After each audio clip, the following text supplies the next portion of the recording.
Homily of Pope Leo XIV for the second Vespers of Prayer for Christian Unity on the Feast of the Conversion of St. Paul, January the 25th of 2026.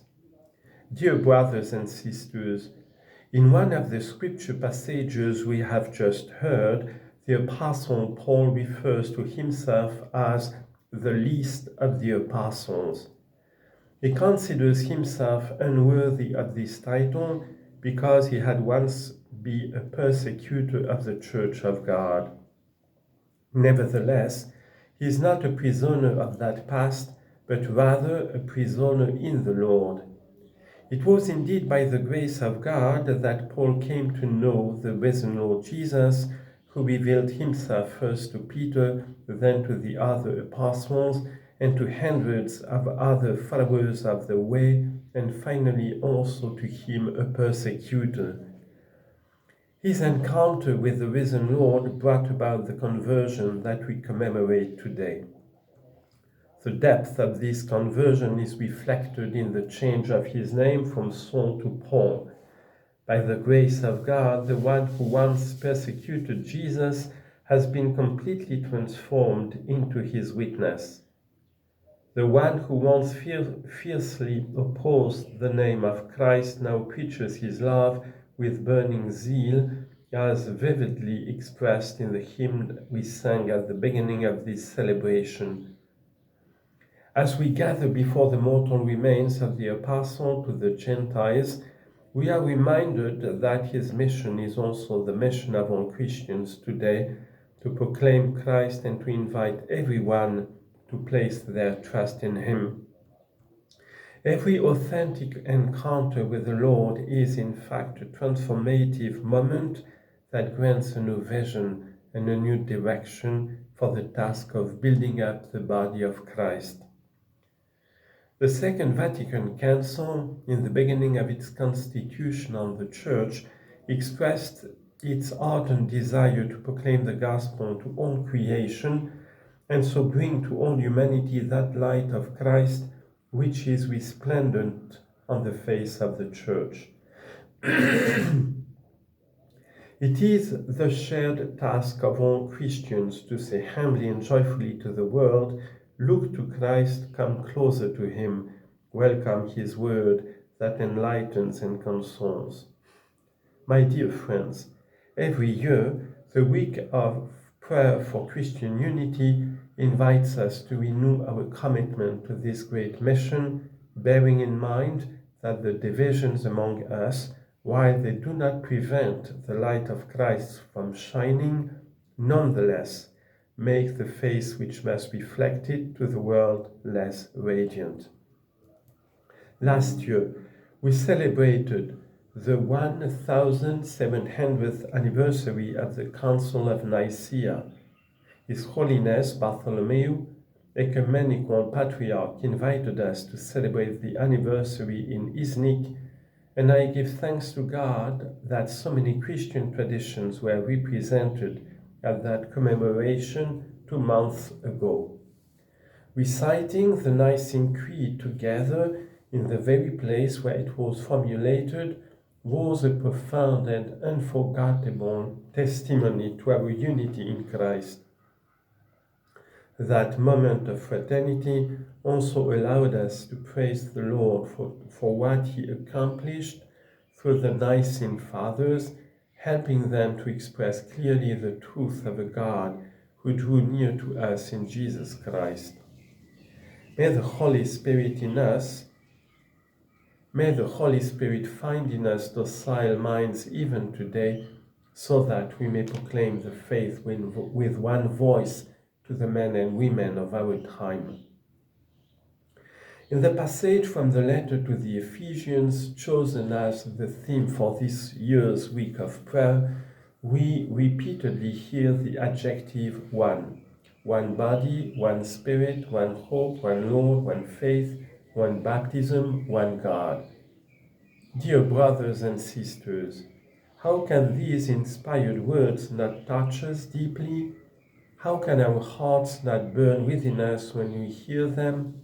Yes, We share the same faith in the one and only God, the Father of all people. We confess together the one Lord and true Son of God, Jesus Christ, and the one Holy Spirit, who inspires us and impels us towards full unity and the common witness to the gospel. We are one. We already are one. Let us recognize it, experience it, and make it visible.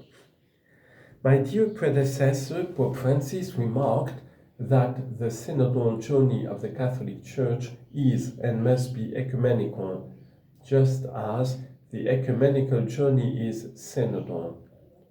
This was reflected in the two assemblies of the Synod of Bishops, marked by deep ecumenical zeal and enriched by the participation of numerous fraternal delegates.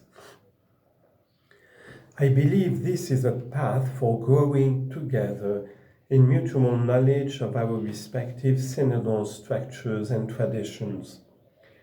As we look toward the 2000th anniversary of the Passion, Death and Resurrection of the Lord Jesus in 2033, let us commit ourselves to further developing ecumenical synodal practices and to sharing with one another who we are, what we do, and what we teach.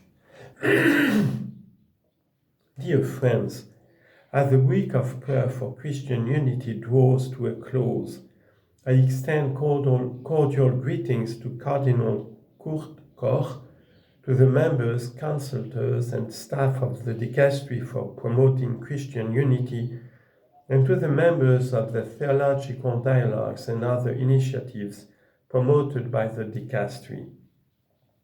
I am grateful for the presence at this liturgy of numerous leaders and representatives of the various churches and Christian communions worldwide, in particular Metropolitan Polycarpos, representing the Ecumenical Patriarchate, Archbishop Kajak Balsamian from the Armenian Apostolic Church, and Bishop Anthony Ball on behalf of the Anglican Communion.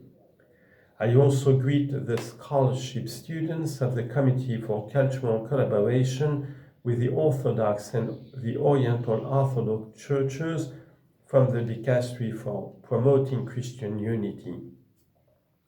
The students of the BOSSI Ecumenical Institute of the World Council of Churches, as well as the ecumenical groups and pilgrims participating in this celebration. The materials for this year's week of prayer for Christian unity were prepared by the churches in Armenia. With deep gratitude, we remember the courageous Christian witness of the Armenian people throughout history, a history in which martyrdom has been a constant feature.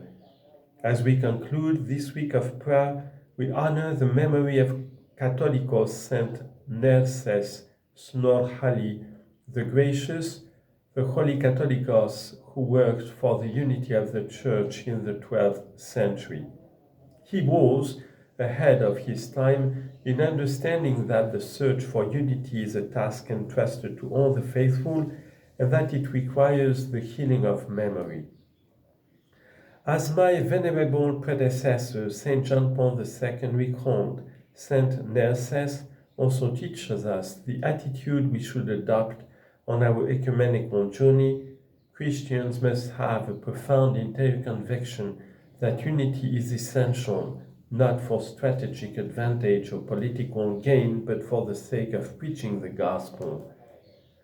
According to tradition, Armenia was the first Christian nation after King Tiridates was baptized by Saint Gregory the Illuminator in the year 301. We give thanks for the intrepid heroes of the saving word who spread the faith in Jesus Christ throughout Eastern and Western Europe. We pray that the seeds of the gospel may continue to bear fruit on this continent in unity, justice, and holiness, for the benefit of peace among the peoples and nations of the whole world.